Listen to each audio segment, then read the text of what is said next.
Got a laser engraver or some mad scroll saw skills and want a fun project to make? Why not try this cool little wooden treasure chest that actually works? I'll show you how I made mine. Let's get started. I'm making mine out of some really nice Hawaiian koa wood. I got it as scraps from a Hawaiian ukulele maker. Use whatever you want or buy some cheap 1/8 inch birch plywood squares to practice with.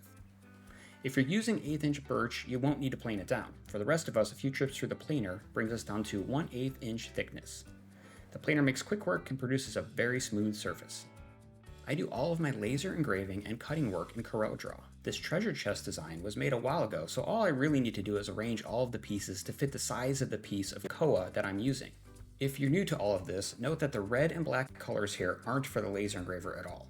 Lines I color with red will be set as hairline thickness, to which the laser interprets as lines to cut out, while the black lines have various widths that the laser will interpret as areas to engrave, but not cut all the way through. So the red and black coloring makes it easier for me to see the cuts versus engravings. That's all it is for. Since my design was already completed, and this isn't a tutorial on how to use CorelDRAW, we just need to set the dimensions of our drawing to match the size of the wood going into the laser. I'm using an Epilogue brand laser, which my computer sees just like any other printer. So now I just print right from CorelDRAW and send the data to the Windows printer that is my Epilogue laser cutter, and off we go.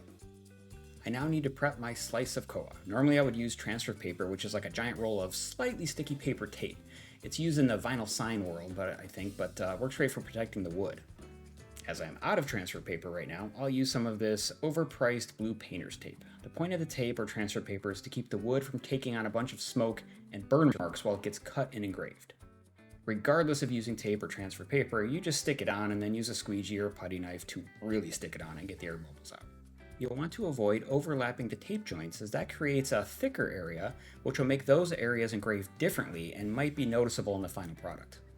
Now we're off to the laser, which already has our print file because we sent it there earlier in CorelDRAW. I like to let the tape run a bit long, as it allows me to tape small pieces down to the laser bed. There's a lot of air moving through here, which can cause pieces to blow around. My Epilogue laser auto sets the bed height, so it's just sort of a one button and done job. Now, one thing with lasers is that sometimes the tube doesn't fire right away when it's first turned on, and you have it running for a long time. So I'll just wait for the tube to start firing, then I'll stop the job and restart it, and we're good to go. We'll go ahead and time lapse the full run here.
And it's done. When I have super tiny parts like this, I'll take a little tape to hold them together. Otherwise, those tiny little circles that I cut out might fall through the honeycomb bed.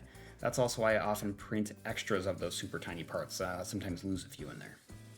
Now comes the absolute worst part, which is weeding, or removing the tape or transfer paper you used. Transfer paper comes off pretty easy. This kind of tape is a pain.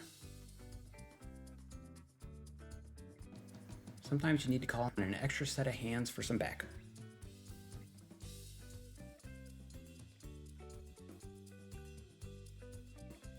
Now we're ready to glue. I'm just using wood glue with a cheap and small detail paintbrush, which are really cheap to find on Amazon or wherever. Apply very small amounts of glue to only the parts that will come in contact with other wood parts. Press them together and use some blue painter's tape or masking tape to hold them tight while the glue sets.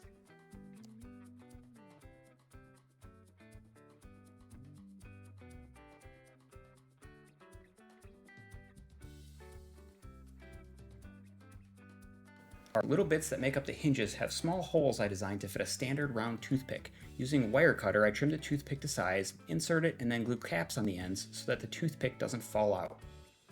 Light pressure on a clamp keeps those ends in place while the glue dries. The next day, I removed the tape, which is super annoying, and here's how it looks so far. Pretty cool.